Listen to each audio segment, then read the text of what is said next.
আখেরি নবী বিশ্বনবী হুজুরে পাক সাল্লাল্লাহু আলাইহি সাল্লাম ছিলেন পবিত্রতার মূর্ত প্রতীক।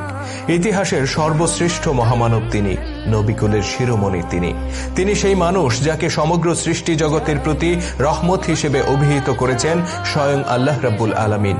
বিশ্বের শত কোটি মুসলিম হৃদয় যার প্রতি আবেগ, অনুভূতি আর ভালোবাসায় সিক্ত, যার ব্যাপারে এতটুকু মন্দ কথা উচ্চারণ করলে রক্তক্ষরণ ঘটে কোটি কোটি মানুষের হৃদয়ে, বিক্ষুব্ধ হয়ে ওঠে মোমেন মুজাহিদের আত্মা।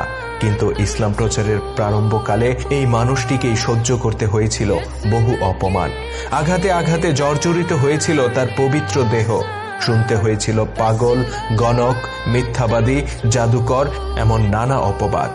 ইসলামের ইতিহাস থেকে আজ আমরা তুলে ধরব এমন এক নরাধমের কথা, যে ছিল রসুলের একান্ত আপনজন, অথচ সে ছিল অজ্ঞ আর অভিশপ্ত।